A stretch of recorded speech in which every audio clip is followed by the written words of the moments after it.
Hey, everybody. You can help us make Chris DeMakes a podcast even better by telling us a little bit about yourself.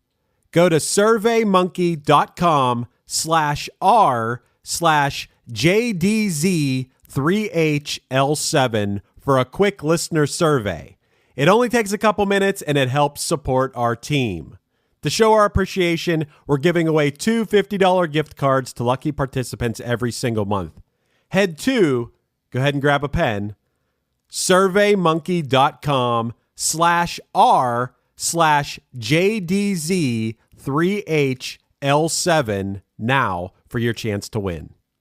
Study and play come together on a Windows 11 PC. And for a limited time, college students get the best of both worlds. Get the Unreal College Deal. Everything you need to study and play with select Windows 11 PCs. Eligible students get a year of Microsoft 365 Premium and a year of Xbox Game Pass Ultimate with a custom color Xbox wireless controller. Learn more at windows.com/student offer. While supplies last. Ends June 30th. Terms at aka.ms/collegepc.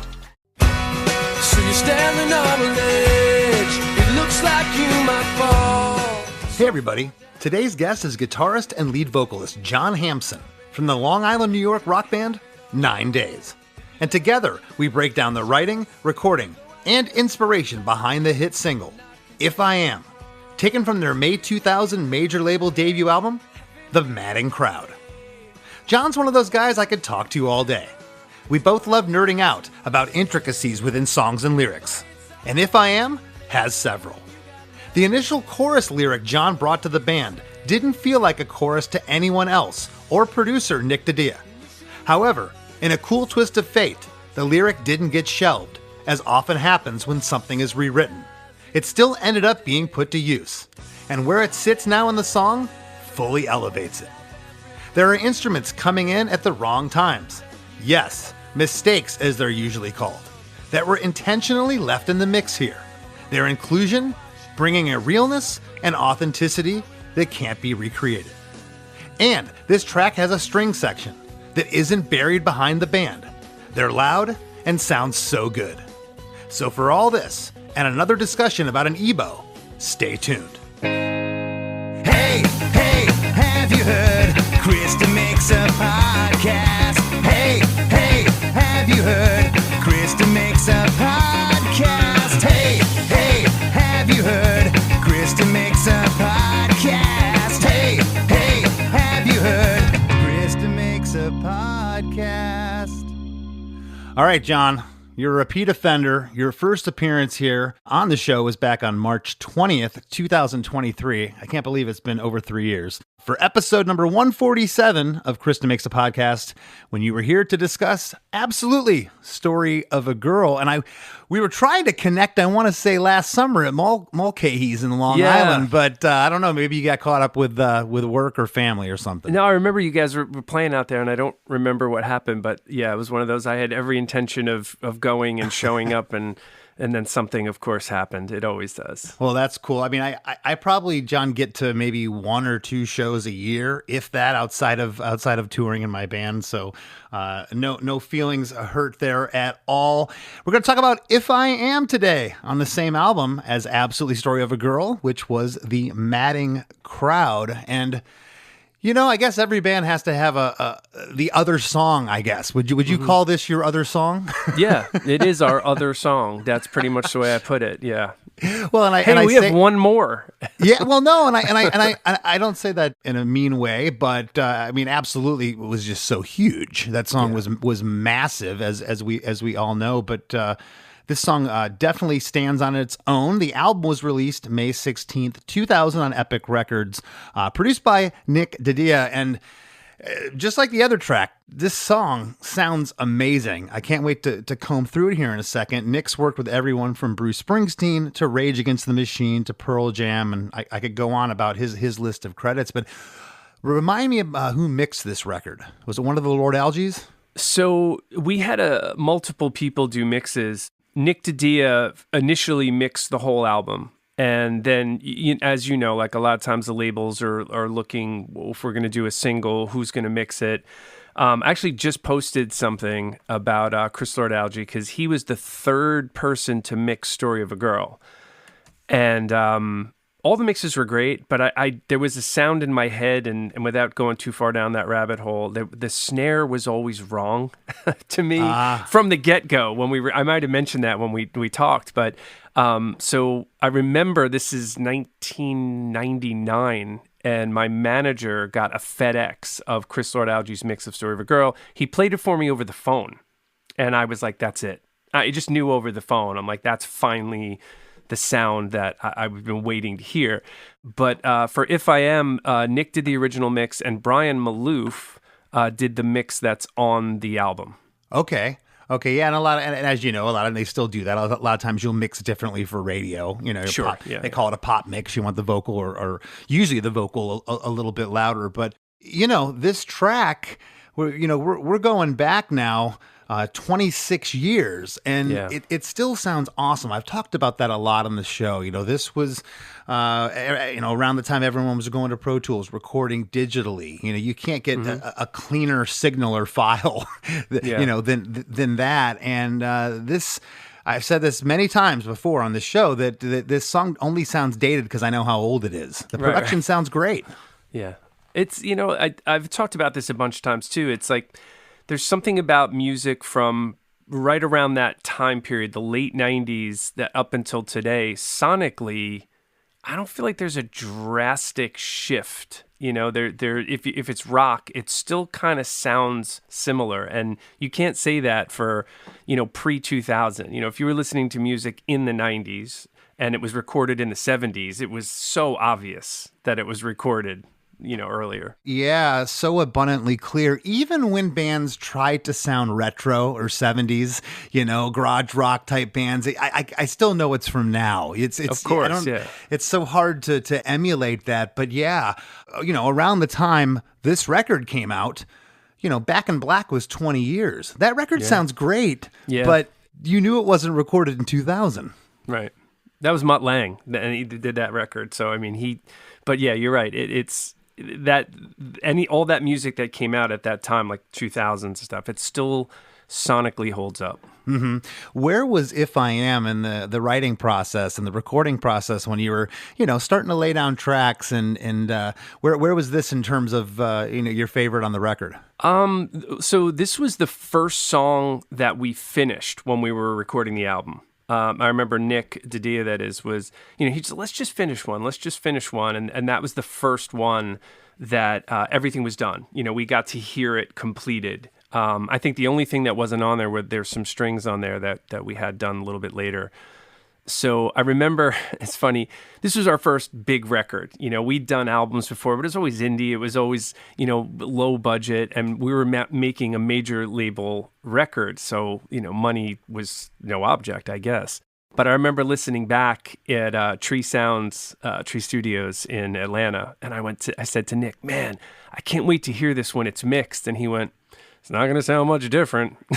That's very Nick. Nick Didia is like, that's what it is if you listen to his records. And I was like, oh, okay. I thought there was like a magic button you pushed, and all of a sudden, it sounded different. But it's funny you say that, but I've heard this many times, as I'm sure you have, that if you get the sounds and you get the performance, you really should just be able to push up the faders, and then the extra sparkle on top that you're talking about, like when Chris Lord-Alge comes along.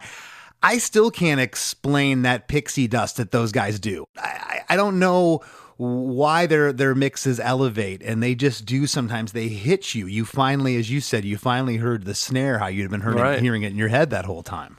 Yeah, it is. It's a mystery. And you made a bunch of records. I've made a bunch of records. I still don't know. I don't know how they do it.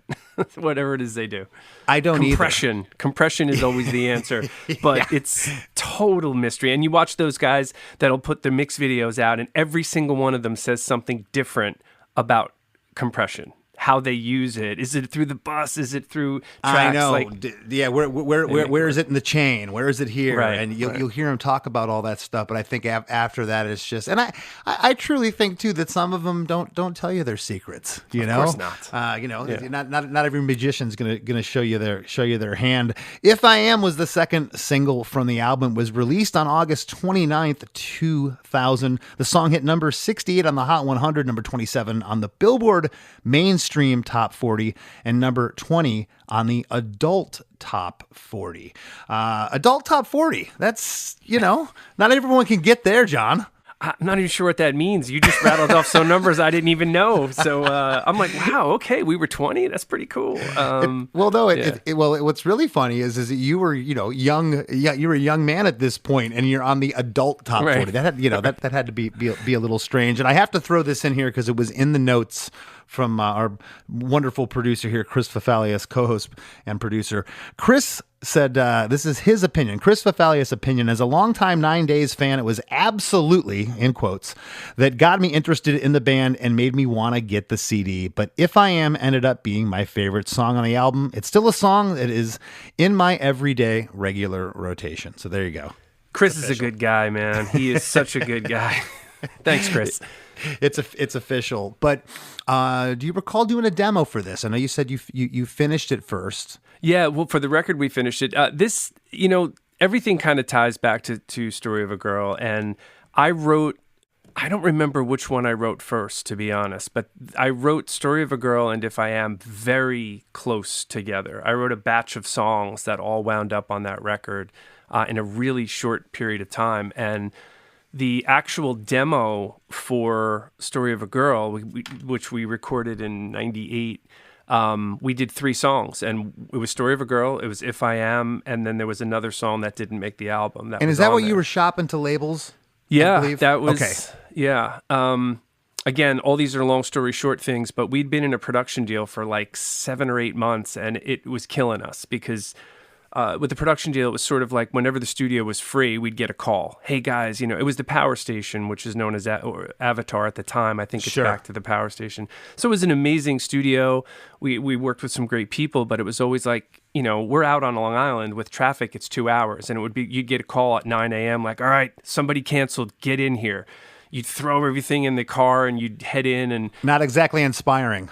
No, it was amazing to have that opportunity, but it killed me creatively because we were stuck recording these 4 songs for like 8 months of, just haphazardly going in. So when that finally ended, all of a sudden these songs just came out that had been bottled up, and If I Am was one of the first ones that came out, and Story of a Girl, like I said, I can't remember which one was first, but they came real close together, and I always knew Story of a Girl. That happened so fast. We talked about it. It was like a lightning in a bottle moment. It took, I mean, no joke, 20 minutes, half hour to basically write that song. I had filled in some lyrics later, but it was done. If I Am was a little different, but I always kind of felt like, kind of as Chris had said, I always felt that If I Am was like a song that had some heart to it in a way. It wasn't just pop stuff. Yeah. So it's interesting you say that, and you're obviously, you wrote it. You're way closer to it than I am, but I would have never picked that up. I've never really talked about this on the show, but I call it the friend litmus test. And you're a singer-songwriter. Okay. You had an acoustic, you were doing this in your apartment playing songs. And I can't remember. I don't think I asked you this last time, but absolutely. And If I Am, those 2 songs, you're sitting around, you're playing them. Your close friends, any heads turn and they go, whoa, because your friends don't lie to you. Do you remember that time period? Like these songs being special and them going, whoa, this is, you've tapped into something different here, John. That's a great question. And it's, as you're asking that question, I'm going back in my head, and I think I was so focused, almost tunnel vision.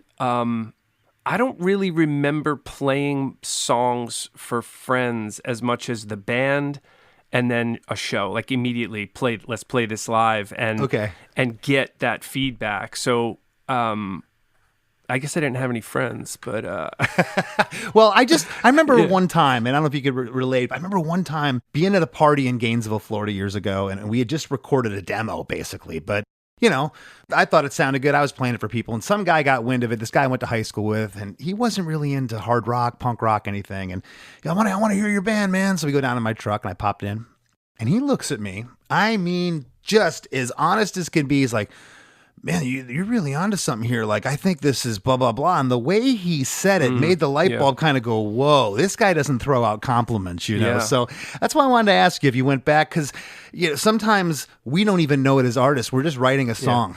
But somebody else might lock in and go, you're onto something here, that this is a little left to center for you. Well, I think in that same idea and almost coming at the other direction, and maybe this also will resonate, if I play somebody a demo of a song, as it's happening and that other person is sitting there, especially like in the car, that's when you know it's not good.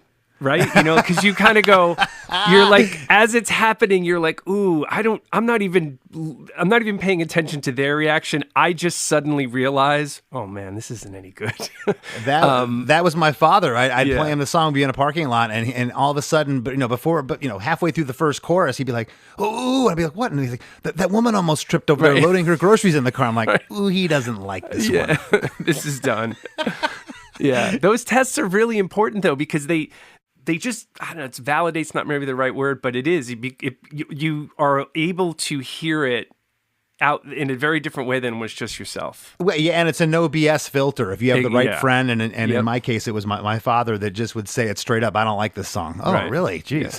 That's it's like Lars Ulrich's dad in the Saint Anger movies. Right. Like, I would delete that. My dad would tell me, "If I Am" is 4 minutes and 18 seconds, which is kind of long considering that there's no intro to this song. Yeah. It is kind of long, actually. Only in that aspect, okay? Yeah. And I didn't look, but was there a radio edit to this to cut it down? They never, I don't remember there being a radio edit. I know it was on the longer side, but I don't think we ever cut anything out of it. Right. No. And in all fairness, the last 35 to 40 seconds of the tune, which we'll get there at the end, is that long fade out. So really the song isn't too long, but right off the top, we get the whole band in. The vocals, though, they come in on bar 2. So verse 1 here is basically the intro. We get acoustic guitar and drums. The drums are really pronounced here, the kick drum in particular, and the marching band snare that's happening here. So you're standing on a ledge, it looks like you might fall so far down, or maybe you were thinking about jumping, that you could have it all if you learned a little patience. But though I cannot fly, I'm not content to crawl. So give me a little credit, having me a little faith. I wanna be with you forever, but tomorrow's not too late. So you're standing on the ledge. It looks like you might fall. So far down, or maybe you were thinking about jumping, but you could have it all if you learned a little patience. But though I cannot fly, I'm not content to crawl. So give me a little credit, having me a little faith. I want to be with you forever, but tomorrow's not too late. It's pretty darn close. Yeah. Yeah? Did I get a couple wrong? I want to be with you forever if tomorrow's not too late. It's probably what it's supposed to be. Who knows what I sang on the record. If tomorrow's not too late. Okay. Well, something else too. If you ever went back and you had to review a song, or maybe the song comes on, and in your case, you're I know you're still sitting in a restaurant somewhere hearing your voice come over the PA. Have you ever been like, whoa, I sing that differently live? Oh, yeah, totally. Yeah. This song's a big hit in Lowe's right now, If I Am, actually. I love it. I do too. I'm like, yeah, cool.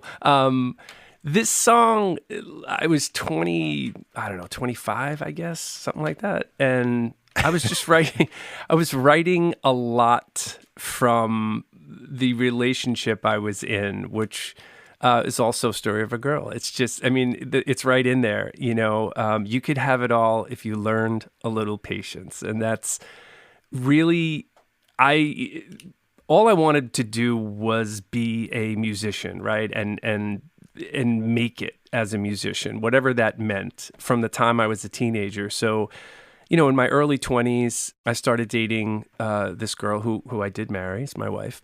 But she was just sort of like, where's the ring? And this was Story of a Girl too. It was just all about me like going, I'm not ready for this. I can't do this. I can't do that and be what I think I need to make it as a musician. So that was my struggle, my conflict, and that's really, again, what this song is all about.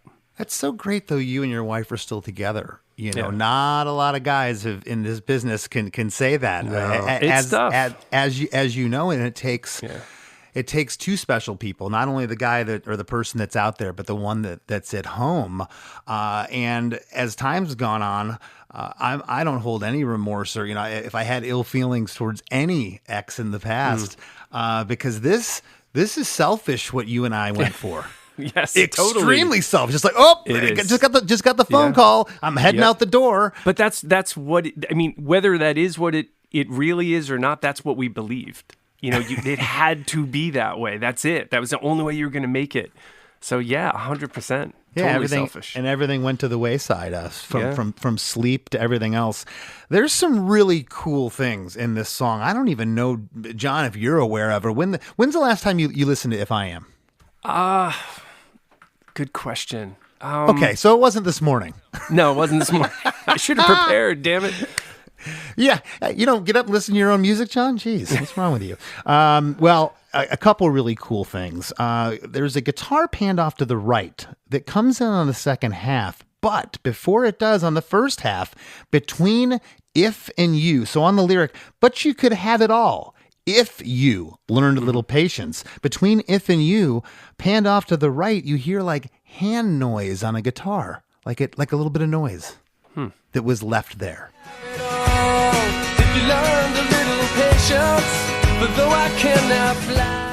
And it's almost foreshadowing the guitar that comes in on Crawl, on the word credit, on the word faith, and on forever, on the ever. These are guitar strums off to the right that come in on each of those words. Yeah. And that's the guitar that you're hearing with that hand noise. Do you recall that at all?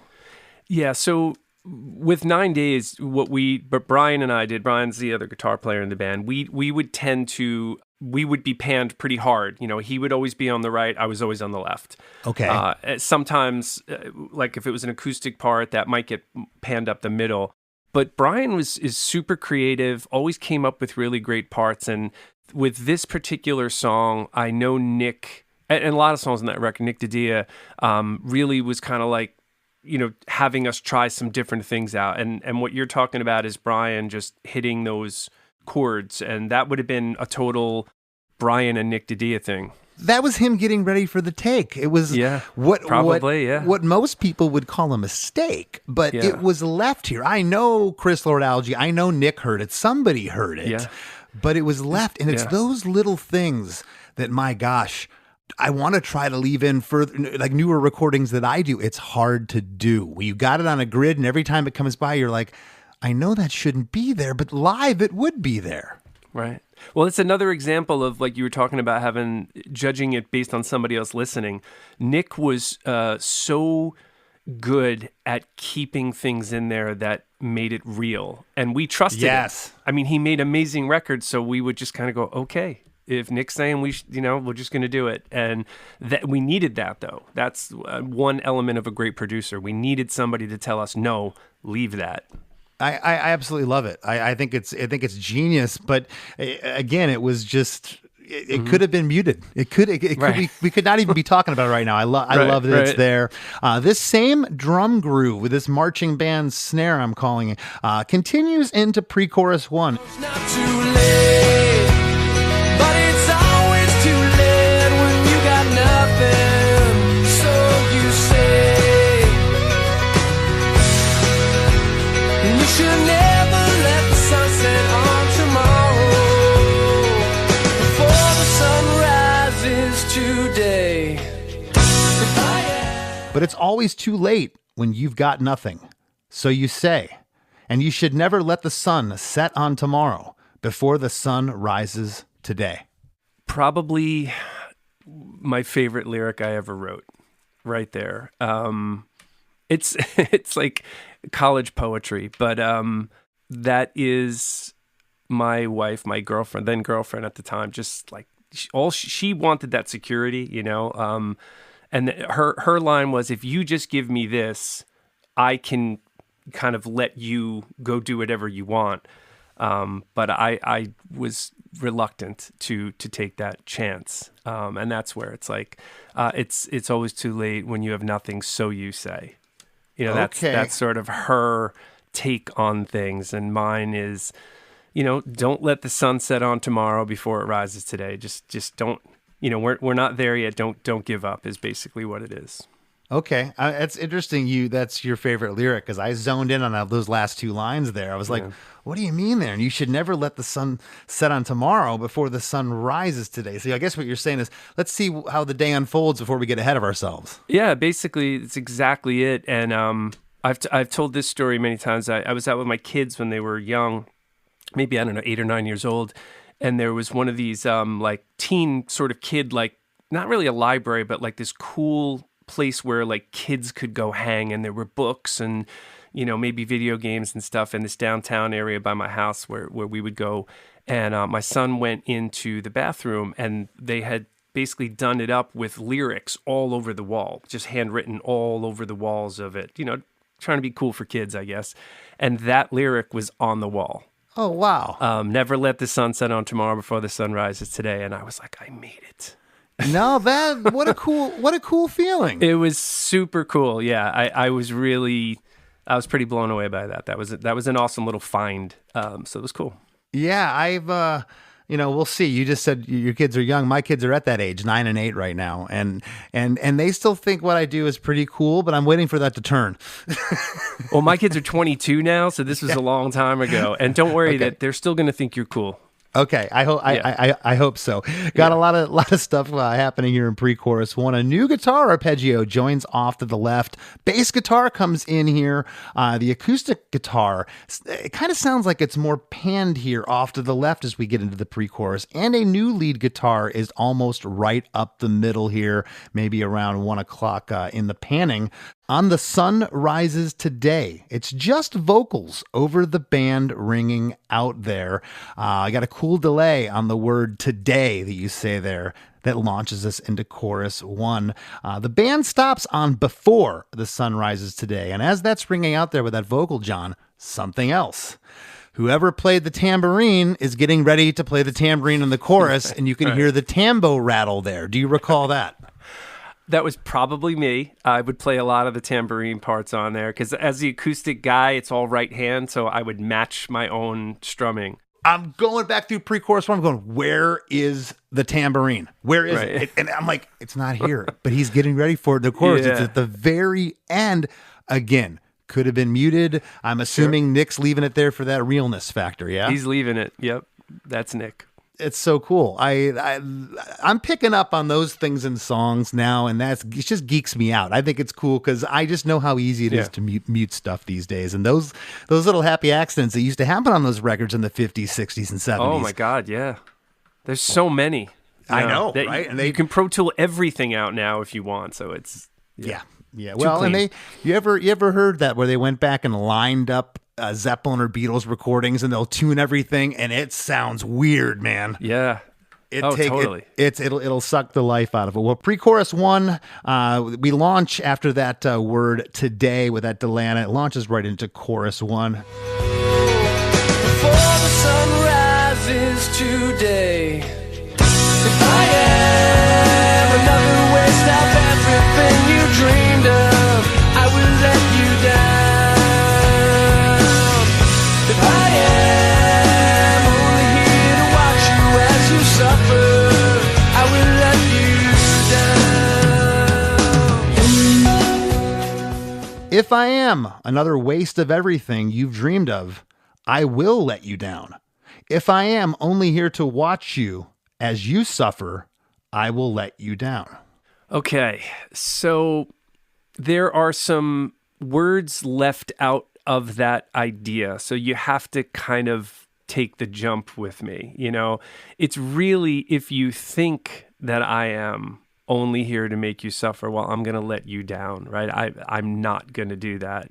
If you think I'm only here, what was the first line again? But that's... If I am another waste of everything you've dreamed of. Yeah. Right. Okay. So that's really what I was saying, and it sings right the way that it is, but that was my intention with the lyric there, it's sort of that double negative in a way. If you think that this is going to go bad, right? If you're counting on me to let you down, I'm actually going to let you down by not letting you down. That's like I feel like Ben Stiller explaining something right now. This is perplexing me, and I got a grin on my face. I'm loving this just due to the fact that I've been in this circular argument with producers before, where I'm like, well, I mean this, or like, but that isn't that's not what's on the paper. Right.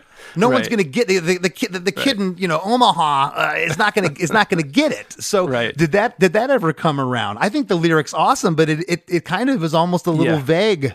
Yeah, it is. I don't remember.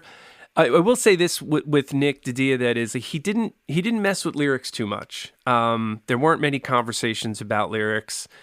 I knew what my intention was, and I felt pretty strongly about it. But I'll tell you, I've been doing these like writers' round shows with a few different artists, and I did a handful of them with Chris Barron from Spin Doctors, and Chris is amazing. I'm such a huge fan, and the way we would set up these shows, it just so happened that I'm sitting in first chair, and Chris is always right next to me, right second, and he complimented me on If I Am. Right, he's like, I really like that song, and he actually said to me, he's maybe the only person he brought up. He's like, I really like how I don't know if he said double negative, but he brought that up, and I was like, oh my God, he totally got it, and that was a really cool moment for me to have a fellow artist who I really, really love and respect, who was like, I get it. Yeah, that is cool. He picked up on it when. Yeah.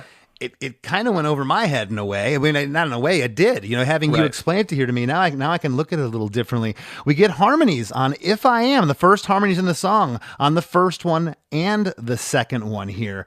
You guys can sing. I know Brian does backing vocals. I believe we hear him on some call and response stuff here at the end of the song that we're going to get to. But, certainly you could have thrown a lot more harmonies on here. It looks like you had some restraint, at least on paper. Yeah, I mean, long story short, again, Brian and I were in a band together where we were like 4 people singing harmonies and choruses, this big, giant, epic thing. And Brian's a fantastic singer, and it was one of the things that made 9 Days as a band work for me when we started.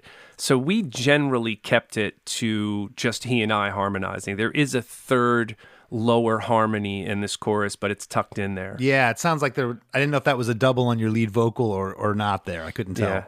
Yeah, it's just a lower one. But we generally kept it that way. There's not a lot of 3-part harmony and stuff with 9 Days stuff. It's pretty much just he and I.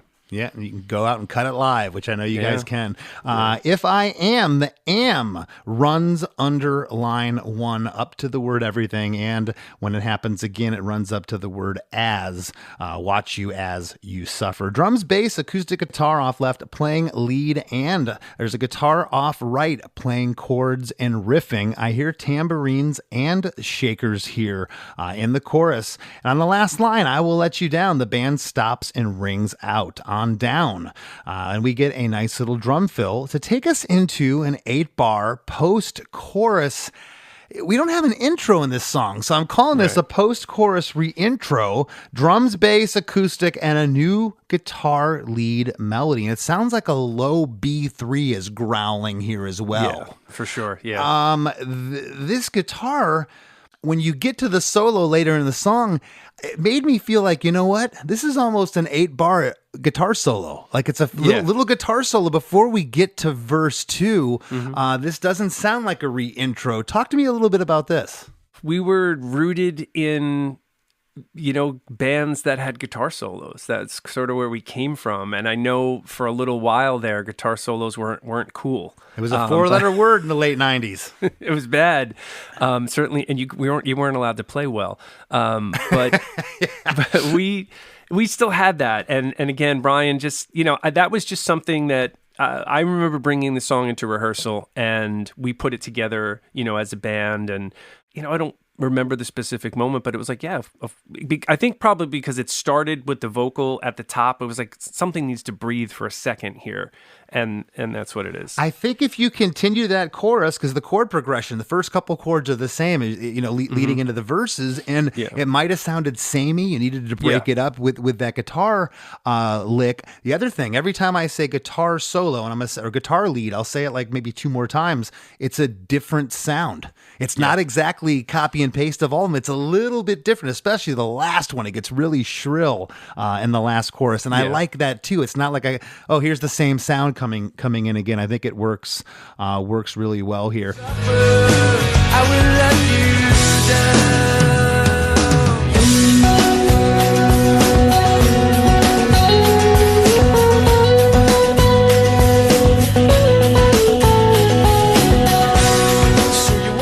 Hey everybody, don't go anywhere. We got lots more coming up with John Hampson after a few words from our sponsors.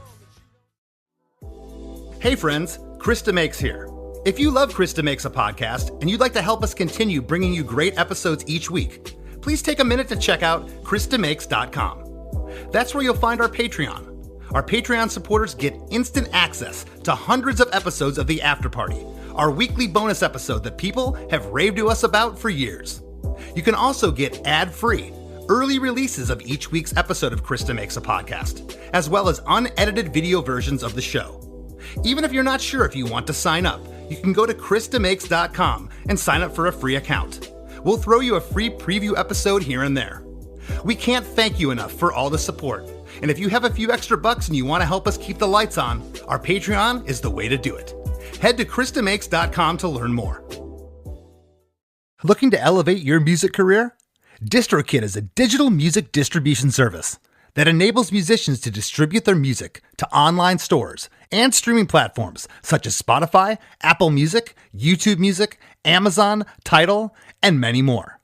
DistroKid collects earnings and payments, sending them to you, the artist. With DistroKid, artists unlock a world of possibilities. From easily paying collaborators with splits, to securing your music with DistroLock, DistroKid covers all bases. Plus, you can promote your releases with Hyperfollow and create eye-catching visuals with a Spotify Canvas generator, all for free. But that's not all. Introducing the DistroKid app, now available on iOS and Android.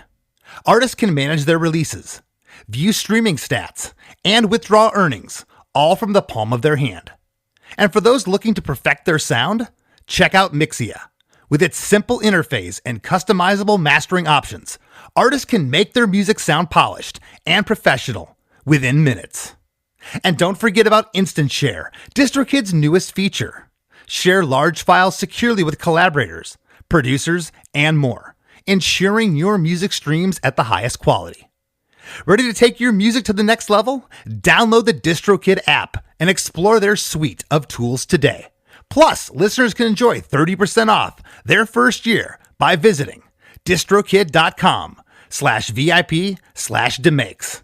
That's distrokid.com/VIP/DeMakes. Send Help is now streaming on Hulu and Hulu on Disney+. We're somewhere in the Gulf of Thailand. Getting us out of here should be your focus. I'm your boss. You work for me. We're not in the office anymore. It's bold, relentless, and endlessly rewatchable. Discover why critics give it 93% on Rotten Tomatoes. You're so fired. Oh, am I? No help is coming. Send Help, rated R, now streaming on Hulu and Hulu on Disney+. This episode is brought to you by State Farm. You know those friends who support your preference for podcasts over music on road trips? That's the energy State Farm brings to insurance. With over 19,000 local agents, they help you find the coverage that fits your needs, so you can spend less time worrying about insurance and more time enjoying the ride. Download the State Farm app or go online at statefarm.com. Like a good neighbor, State Farm is there. You thought this was your Run Club era. Turns out, it was more of a thinking about Run Club era. The good news? Someone's marathon training is about to start. Sell your workout gear on Depop. Just snap a few photos, and we'll take care of the rest. They get their race day fit, and you get a payout for trying. Someone on Depop wants what you've got. Start selling now. Depop, where taste recognizes taste. Get business done with the new American Express Graphite Business Cash Unlimited card. With unlimited 2% cash back on all eligible purchases, unlimited 5% cash back on flights and prepaid hotels booked through American Express Travel Online, and a flexible spending capacity that can grow with your business, you'll have the confidence to keep building. Apply today and earn a welcome offer of $1,500 cash back after you spend $50,000 in qualifying purchases on your new card within the first 6 months of card membership. Terms apply. Learn more at go.amex/graphite. Do you hear that? Sounds like breakfast is ready. Because Quaker's coming in hot with morning nutrition. 100% whole grain oats and a good source of fiber to fuel the rhythm of your morning and kickstart your day. And that sounds absolutely delicious. Fuel to start whatever's next. Quaker, official sponsor of FIFA World Cup 26.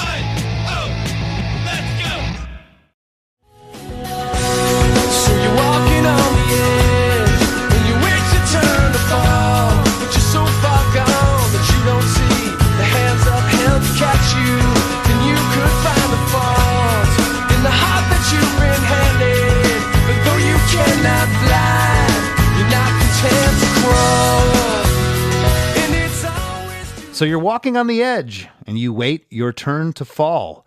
But you're so far gone that you don't see the hands upheld to catch you. And you couldn't find a fault in the heart that you've been handed, but though you cannot fly, you're not content to crawl. And that line, though you cannot fly, it's almost Shakespearean. Like, it's I don't know. Yeah. It's not a bad lyric, but that stuck out at me. And of course, you put a harmony on it too. Talk to me about verse 2. So I was definitely building off verse 1, and I think a lot of times, especially back then, as a songwriter, an aspiring songwriter, I don't know about you, but the second verse is always the hardest thing to come up with. It's so difficult because you almost always start with your first verse and you kind of have the chorus, and then you're like, okay, I got to start over. You know, how do I pick this up? So I just remember kind of building off of the first verse idea, and I turned it a little there because the first time around it's though I can't fly, I'm not content to crawl. And the second verse is more about, again, her and what she's going through. And, flying meaning just taking off together, but she's not content to go at this very slow pace that I'm dictating. And it's funny also because I remember reading a review way back when this first came out, and I don't remember exactly what they wrote, but somebody called out some of the lyrics on this song and said it sounded like college freshman poetry or something.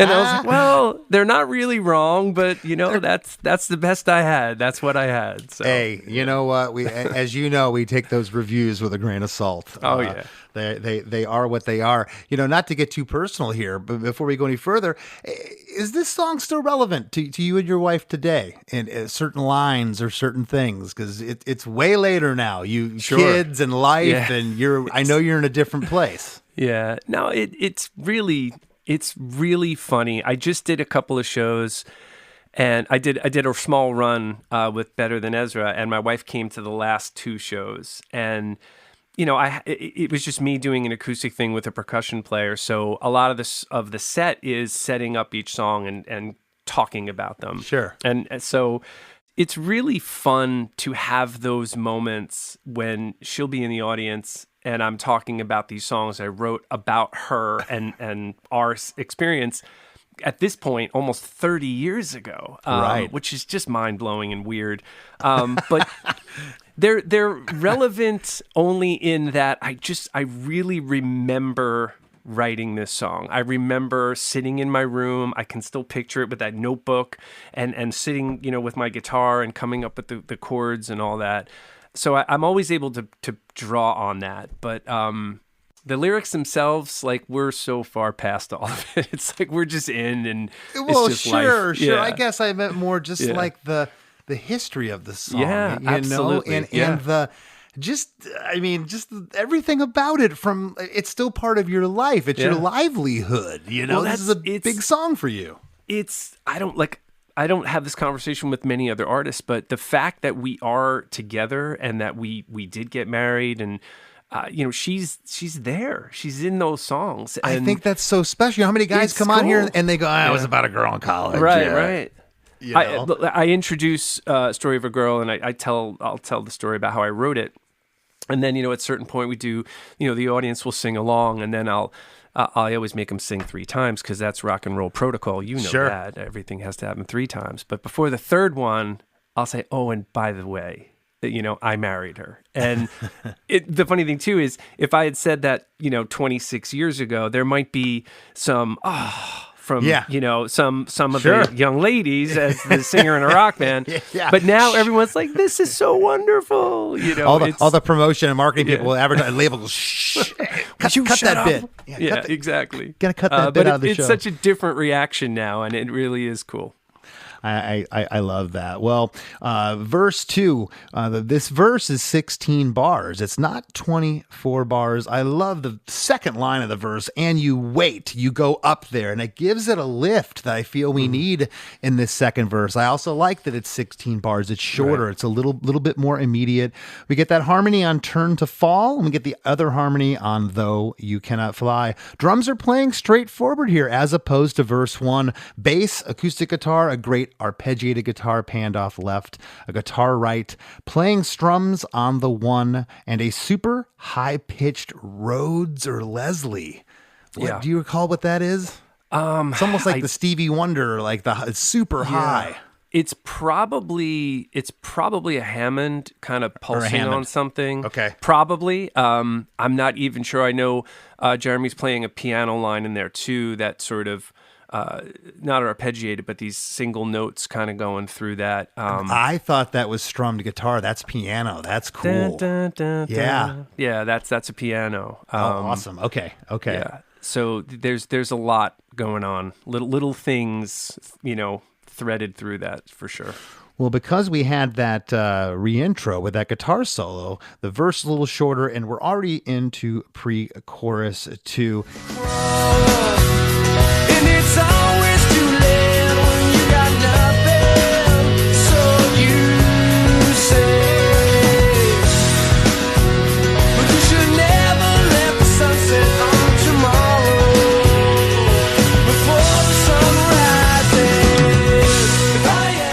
And it's always too late when you've got nothing, so you say. And you should never let the sun set on tomorrow before the sun rises.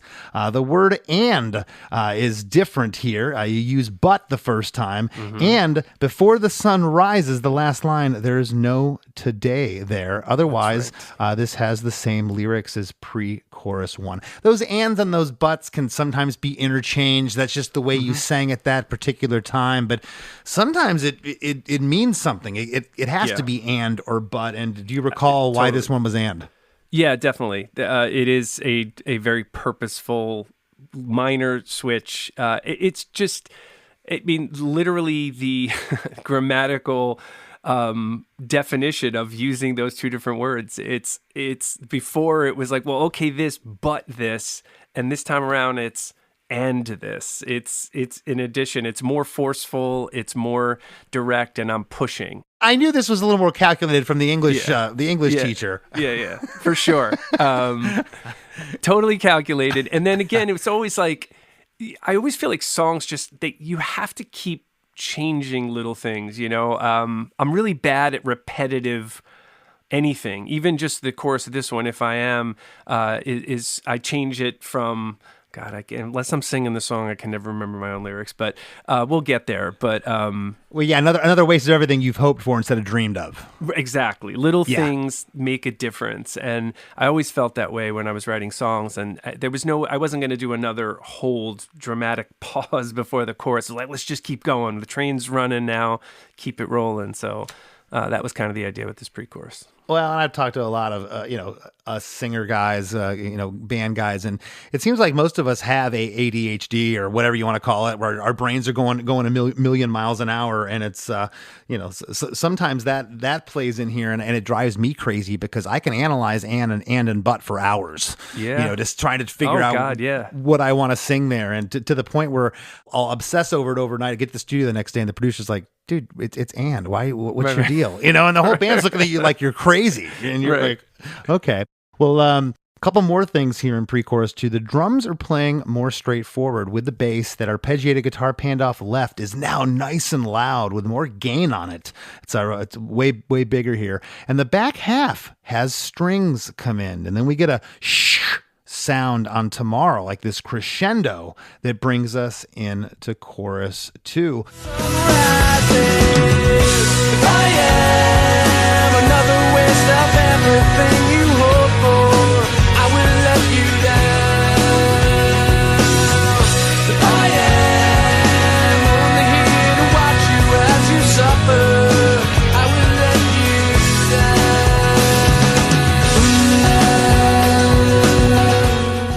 Pretty much the same overall lyrics, except what we just talked about, John. If I am another waste of everything you've hoped for, I will let you down. If I am only here to watch you as you suffer, I will let you down. Same instrumentation here, but the strings from pre-chorus 2 on the back half are now running through all of chorus 2, and they are loud. And I put in a good way. I wrote it down. Talk a little bit about that string day when that happened.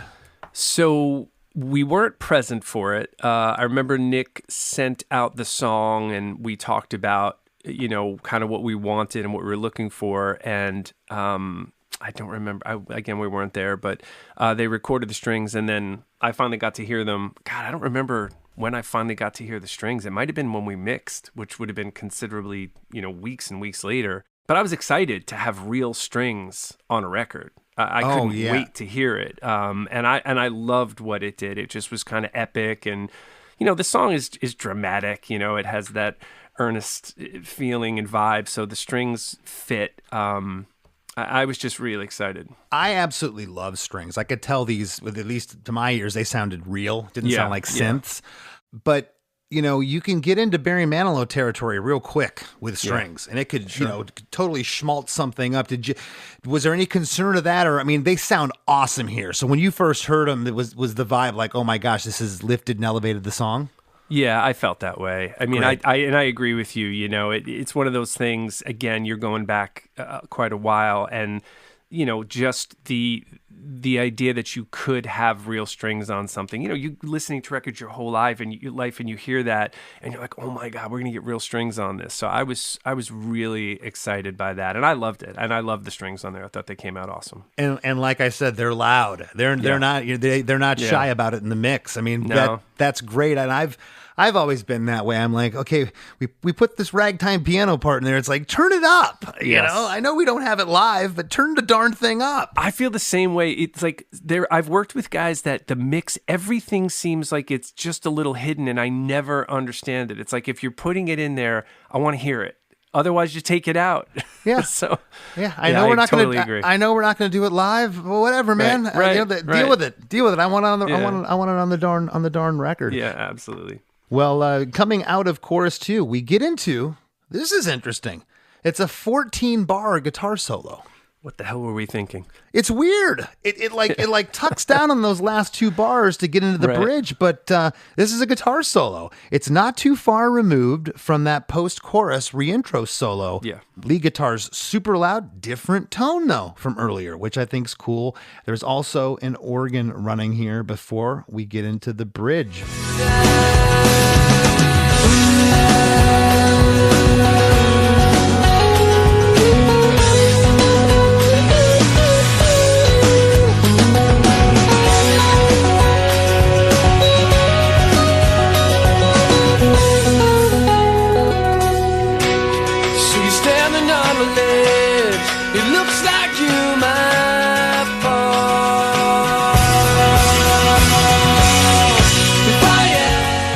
So you're standing on the ledge.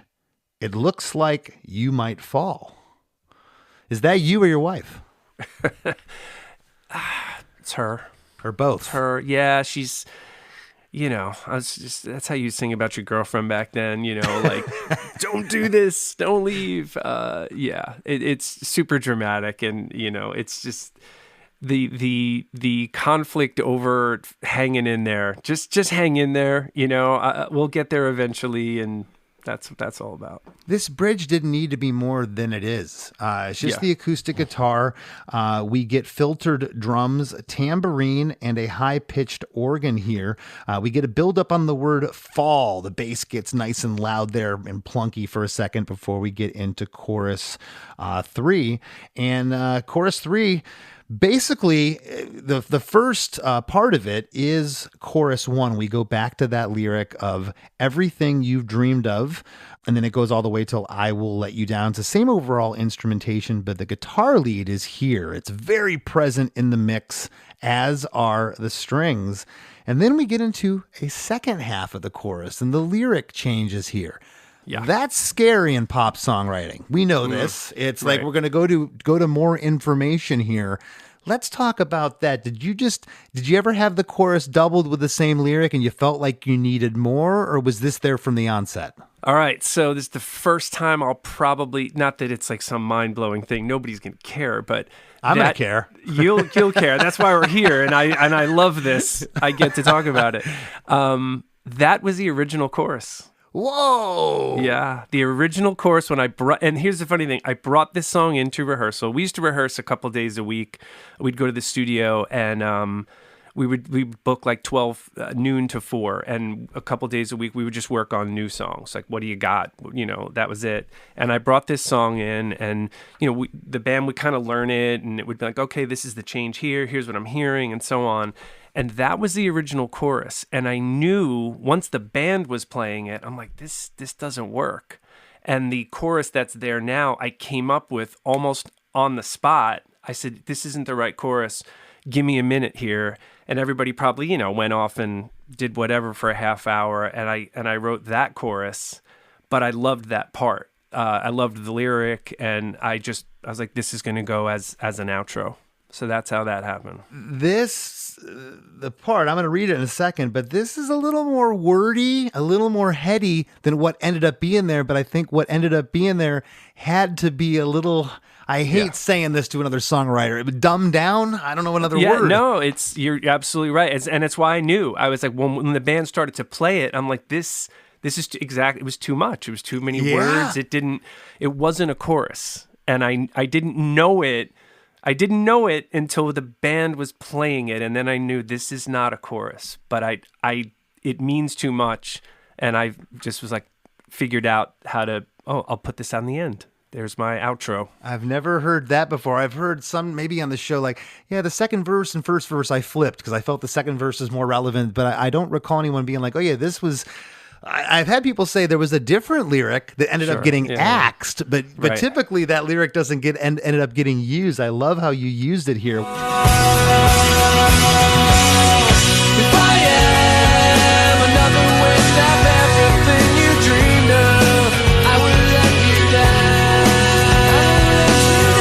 If I am only here to watch you as you suffer, I will let you down.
If I Am. Both times there's harmonies on that. But after the first I Will Let You Down, we get a call and response, just one vocal, I Will Let You Down. And I wrote here, is that Brian DeVoe, your guitar player? Yep, that is Brian. Yep. Okay. Yeah. We get Brian in there.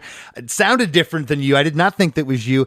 Very smooth. It's not a look at me vocal shouting from the mountaintops. It's just there, and I think it adds a lot to the song. Definitely adds character.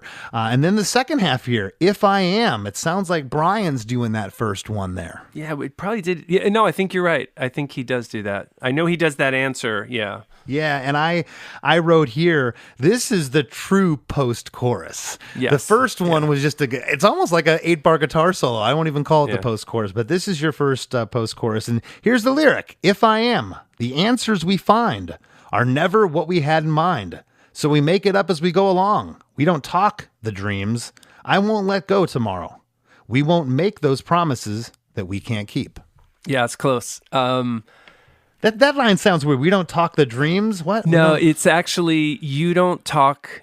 It's like, if you don't talk of dreams, I won't mention tomorrow, and we won't make those promises that we can't keep, which is basically, if we just don't talk this to death, let's just kind of just trust me a little. We don't need to argue about all these, we don't need to argue about the future. Let's just kind of let it happen, and that the idea, the answers we find are never what we had in mind is just, it's something that I feel like is true for just so many things in life. You picture things to be a certain way and they're just not. And it's not always disappointing. It's not always a bad thing. It's just different. And that's definitely what I was experiencing at this point in life. When you're 25, 26 and, we know now we were kids, but at that time there's a desperation. You're starting to feel the clock ticking. You're starting to feel like, wait a minute, I've been doing this since I graduated high school. And, am I gonna sort of get cut off? Is this going to happen? That's what's happening as all these songs are being written and, the relationship is there. It's just, this is not how I pictured it. You took me back, man. I was probably 29 or 30 still trying to figure this whole thing out. I'm still trying to figure it out, John. Yeah, of course. But I remember just like coming home to my parents like for the holidays and being out with old friends, and they're talking about like 401ks and stuff at their job. And I'm just sitting there going, whoa. And I'm feeling like, am I wasting my time? What am I doing here? I could, on some aspects, I just absolutely couldn't relate. I love what you did here on this second half. I'm glad that it made it into the song. On the line, so we make it up as we go along. We get another backing vocal from Brian, I Will Let You Down. And then we get into, I just called this the tag, the end of the song, the wrap up here. I will never leave you. I will not let you down. I will never leave you. I will not let you down. So now your whole context has changed here. And I love that wrap up. Let's talk about that. Yeah, I mean, that's finally making sense of the chorus you've heard 3 times and maybe going, what does that exactly mean? It needed that very forceful clarification at the end. Because I will let you down's a harsh lyric. Yeah. I mean, how many times, I won't let you down. I mean, that's been said a million times. Sure. And of course you do it here in the wrap up, but, and I'm sure there would have been some producers that came along and heard this pop melody, this great song, but might look at that lyric in the chorus and say, no, it has to say, I won't let you down, not I will let you down. I'm glad that didn't take place here either, because it would change the whole concept and meaning of what you were going for in that chorus. Yeah, and I think shortly after this, when I was trying to figure out what I was going to do after, we'd kind of hit this peak and then we're never going to get back there again, I started doing a lot of co-writing, and that's exactly what would happen all the time. Everything had to be, well, this should be this, and I didn't connect to any of it, and I stopped doing it because of like, this is not in any way fulfilling or doesn't make me feel good. Lowest common denominator pop world, which you know what, those guys are geniuses in their own right. They can do that. They have a knack for it. But to you and I, sometimes it can feel a little stale, and just, those double entendres sometimes in songwriting, and the ambiguity of not knowing what songs mean, revved up like a deuce in the middle of the night. Right. We are all wondering why is he talking about feminine products, Right. On the line, I will not let you down. We get a great low harmony there, John. It's haunting. And that guitar lick here sounds fully processed and loud and almost synth-like. That guitar lead. That's an EBO. Oh, yeah. This is the second time in recent months I've talked about an EBO. Yeah. Nice. That's what Now, that is. See, you have the ear for this. There's a moment where I don't quite, because I played the EBO on that, I don't quite slide up to the right note. It pauses for a second. And Nick was like, Nick did it. No, we're leaving that. Because I'm thinking, oh, that wasn't perfect. Let's do it again. He's like, nope, we got it. And it's on there. Yeah. I'll have to go back and check. Yeah. That's an EBO. Well, again, Yeah.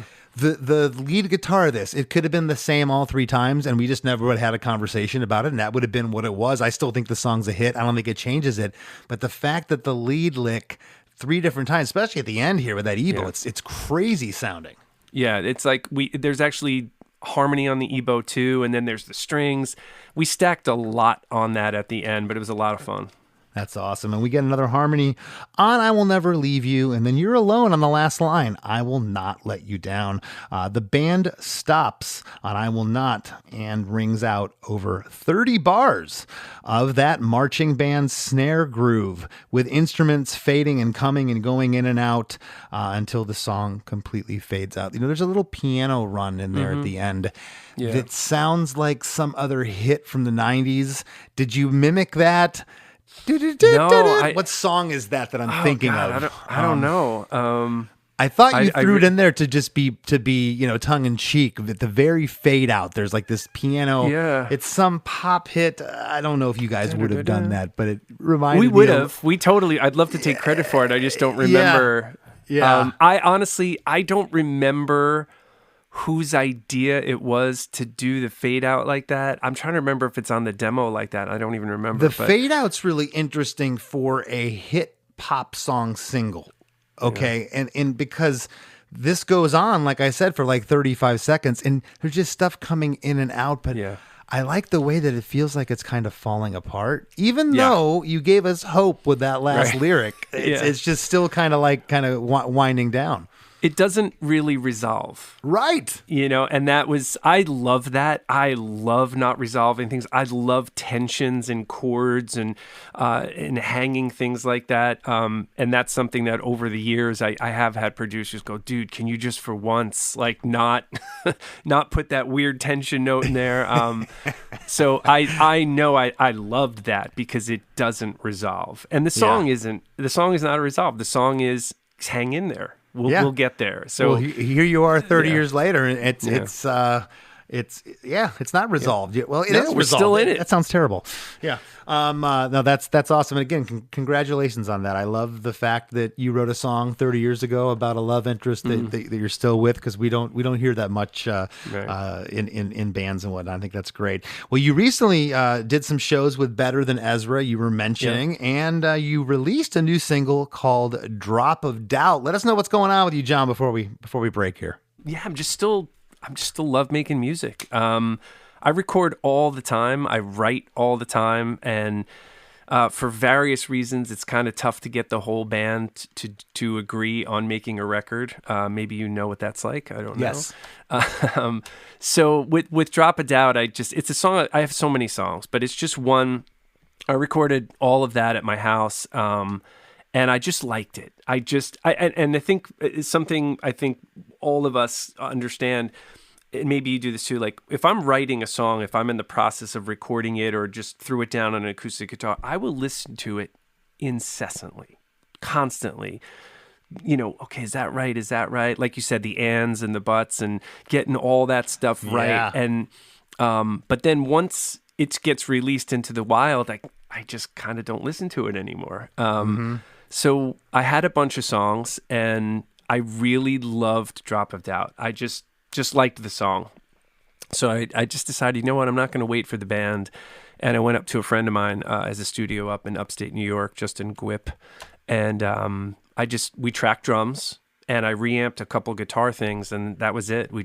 All my demo was there, and I just put it out into the wild. I don't know. I love the song.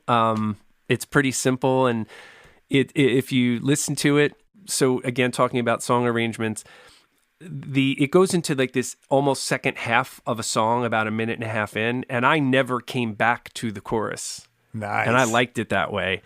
And it just, this really cool thing kind of happened. It's like, no, I'm leaving it. And then I had a friend of mine in Nashville, and I sent it to him as a demo, and I just said, I just want to know what can you do with this demo? How far can we take this? He sent it back, and he edited in the chorus. He like cut it in. And I was like, he's probably right.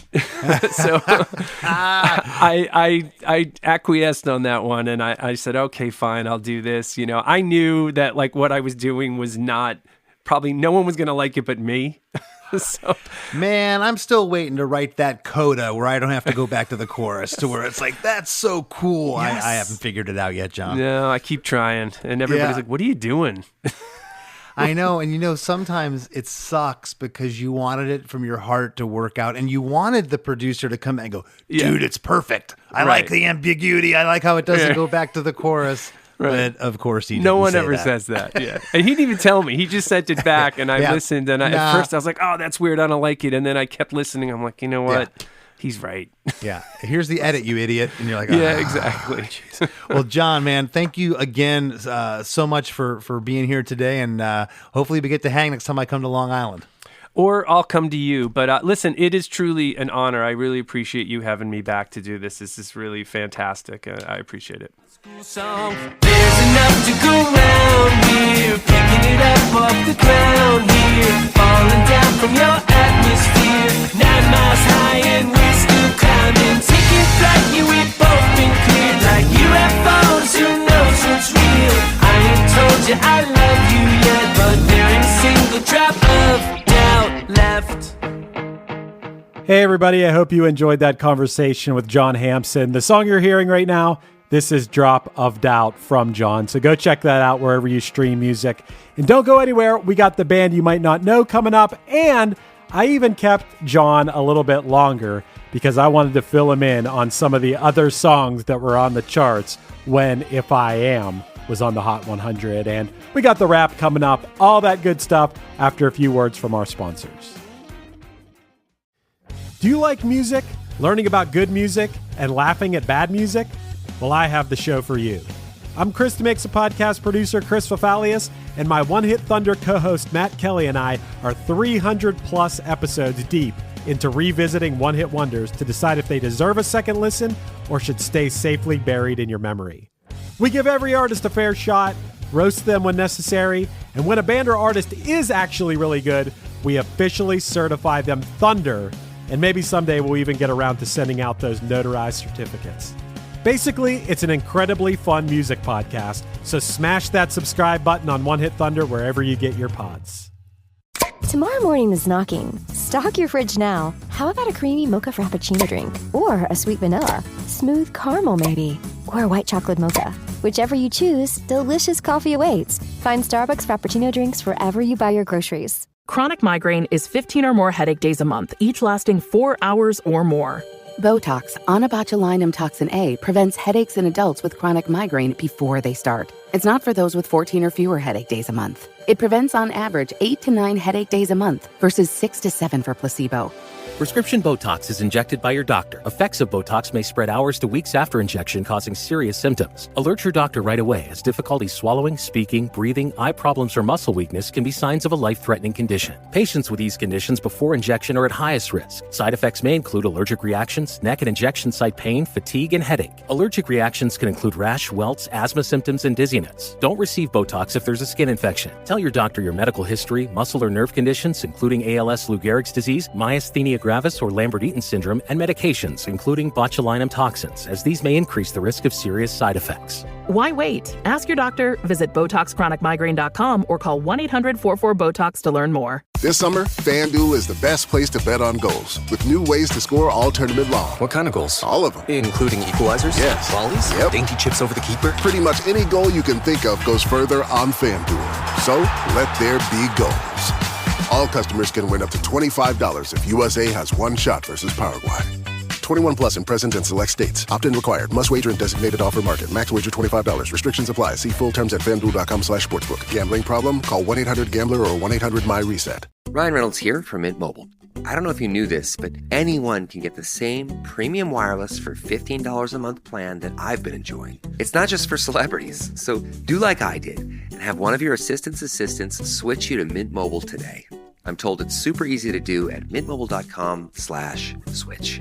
Upfront payment of $45 for 3-month plan, equivalent to $15 per month required. Intro rate first 3 months only, then full price plan options available. Taxes and fees extra. See full terms at mintmobile.com. The right window treatments change everything. Your sleep, your privacy, the way every room looks and feels. At Blinds.com, we've spent 30 years making it surprisingly simple to get exactly what your home needs. We've covered over 25 million windows and have 50,000 5-star reviews to prove we deliver. Whether you DIY it or want a pro to handle everything from measure to install, we have you covered. Real design professionals, free samples, zero pressure. Right now, get up to 45% off site-wide, plus get a free professional measure at Blinds.com. Rules and restrictions apply. Everyone knows that unexplainable it factor, that smile that lights up a room, that wow. Well, it doesn't happen by itself. There's chemistry behind the charisma. Colgate Optic White Pro Series toothpaste removes 15 years of deep-set stains when you brush twice daily for 2 weeks. How? The clinically proven formula is powered by Colgate's hydrogen peroxide complex. It works at the molecular level to gently dissolve stains deep within the enamel where your brush can't reach. It's proof that daily routine can be remarkable. That's the science of wow. Colgate Optic White. As we near the end of the show, here's a band you might not know. Welcome to this week's Band You Might Not Know. If you'd like your band to be considered for Krista Makes a Podcast, email your best song via MP3 only and a short bio to bandyoumightnotknow@gmail.com. This week's featured artist is Outpost 31, a newly formed punk band from the California Bay Area, featuring members of Counterpunch, Lowbrow, Rex Banner, and Dearly Divided. You know, just some nice guys who like to thrash. Find them online at outpost31punk.com. Here's a snippet of their song, 8 Kilohertz Eternal. There is no escape from the eternal ice. Missing signal, filling gaps in melody. Dark frequency. There is no escaping its infernal gaze. Cuts a steering light right through me, bringing my skull like the back. The Wrap with Chris and Chris. Chris, I obviously loved that episode. In fact, I loved that episode so much that I kept John on for a couple extra minutes to read him some Billboard chart statistics. And so I'm going to play that for people right now, but I do want to give everyone a heads up that I forgot to hit record on my audio, so you're hearing my terrible audio from the video on this. Just deal with it. John, I know that you don't pay attention to these charts and where your song's charted, and you had Story of a Girl. We know it was a huge song, so maybe you're not paying attention to the If I Am charts. But I want to tell you a couple things real quick. Okay, I'm going to write this down. Just so you know. Okay. So If I Am peaked at number 68 on the Hot 100 on December 9th of 2000. Now, I highly doubt you know what the number one song was at that moment. In December of 2000. I don't know. Well, I'll tell you this. The number one song at that moment was Independent Women Part 1 from Destiny's Child. Okay? So it's, 68, you might be like, whatever, it's a minor hit. But look at what you're competing with. Yeah, you're competing with Destiny's Child. But I'm going to also hype you up a little bit here, John, because I want to tell you 5 songs that you were above. Okay, I love to hear this. And also, I'm going to put you on the spot because I'm going to make you pick which is the best song of these 5. Okay. All right, I'm in. So, If I Am was at number 68. Mm-hmm. At number 72 was Last Resort from Papa Roach. Whoa. Okay. Yeah, we had Jacoby on the show before to talk about writing that song. Great song. Big song. Yeah. At number 73 at that moment, now I'm assuming you'll know this song, was Babylon from David Gray. I do know it. Yep. Okay. Yep. Good song. There's 3 more I wanted to tell you. At number 84 at this moment was It's My Life from Bon Jovi. Okay. Big song, too. Okay. At number 93 was Southside by Moby featuring Gwen Stefani, if you remember that one. Okay. I do remember it. I couldn't sing it for you right now, but I remember that song. I'm trying to pick one more song that you were above. Okay, how about this one? We'll throw this one into the mix. At number 77, I don't know if either of you guys are going to know this song, but How Many Licks from Lil' Kim featuring Cisco. I might have missed that one, Chris. I don't know that one.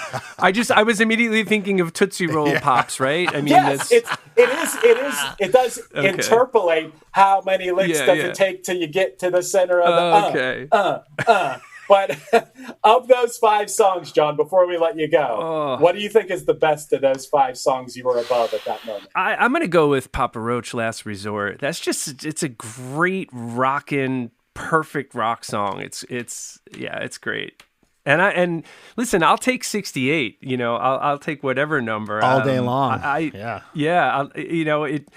When we play this song now, I started doing this. I started having this little intro for it off the top of my head, and then it just kind of made sense. But I always just say that everybody now knows what the multiverse is and parallel universes. So I always just I say this was the song I thought would be the one that people would realize, oh, these guys aren't like some sort of pop boy band kind of thing, you know, like it's a real band.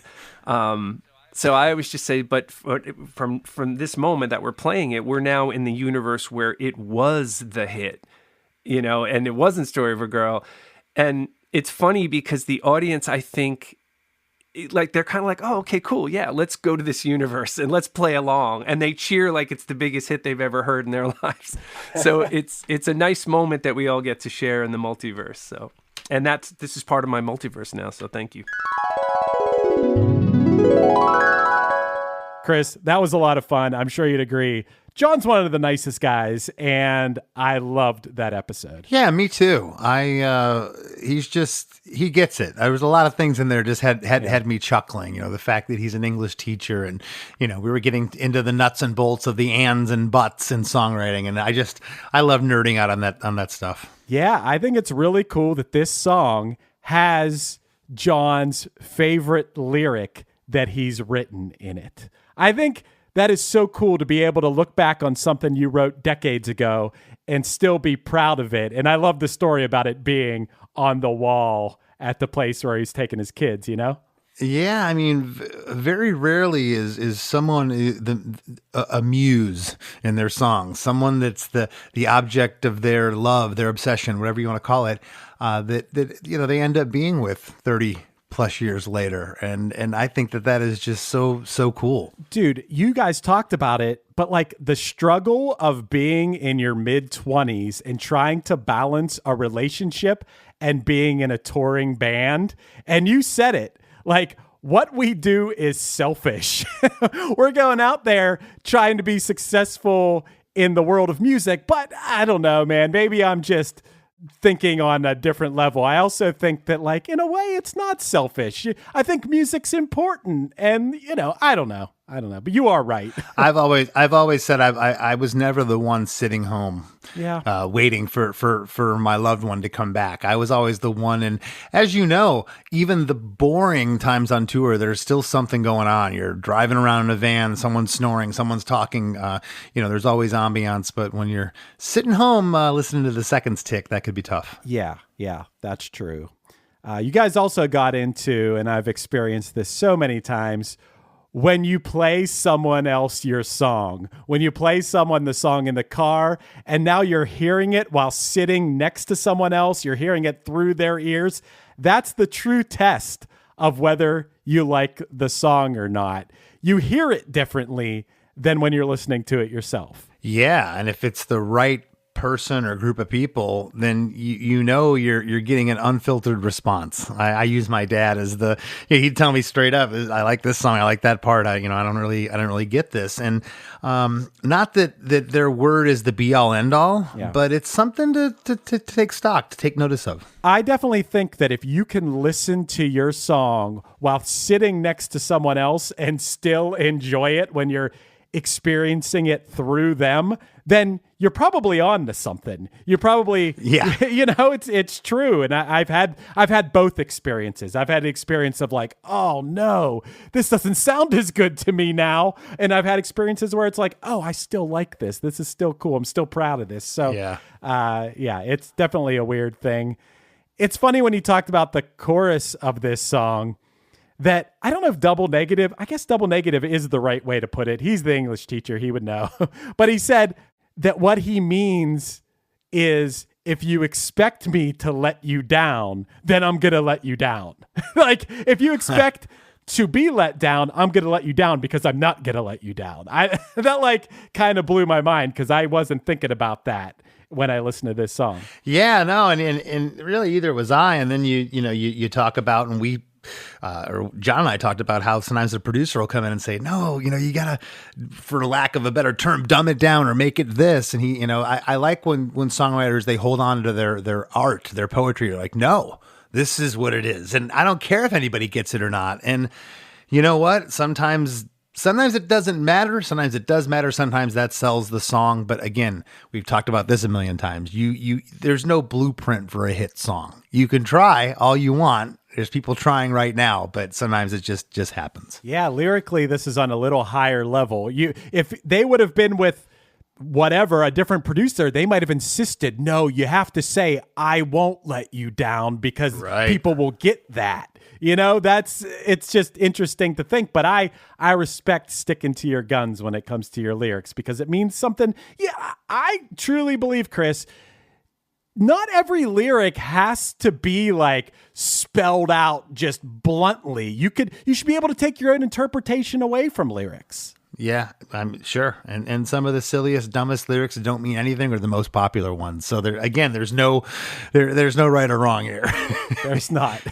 You also, one more thing I wanted to talk to you about, Chris, is you talked about the magic of bringing strings into a song, but also using them in a tasteful way and not getting too schmaltzy with them. That's very much a Chris DeMakes word that I now incorporate into my, but I get it. The schmaltzy, you brought up Barry Manilow. You and I have talked about it before, where I always want to have strings on songs, but in the 70s, you've talked to me about it before, they were just overused and they sound so like AM radio and like not rocking.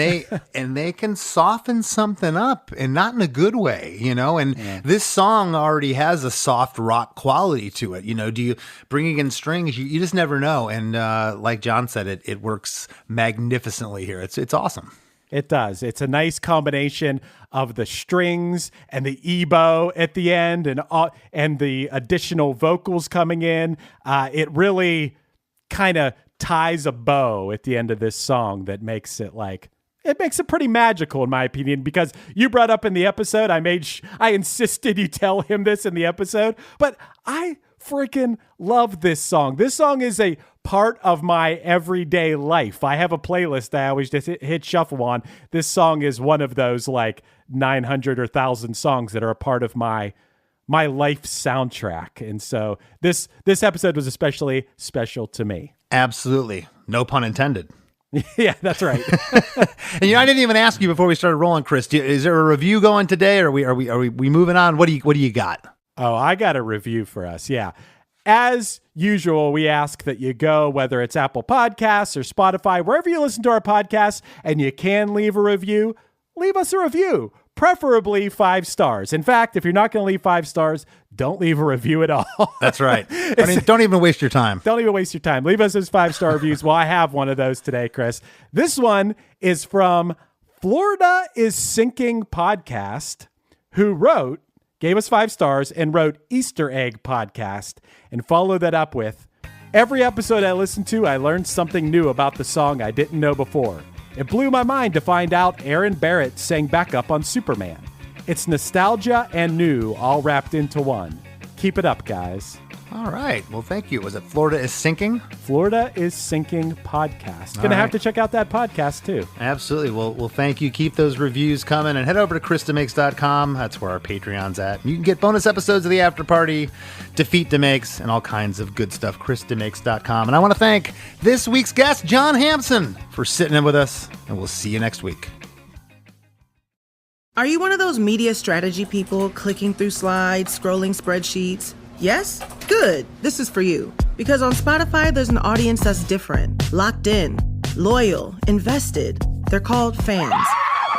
Fans don't just listen to music, they feel seen by it, like it belongs to them. So when your brand shows up on Spotify, that's who you're talking to. And you're right next to artists like me, Lizzo. So, are you ready to talk to fans? Spotify advertising. You're among fans. The grill is shot. The chairs are held together by optimism. And what happened to the rug?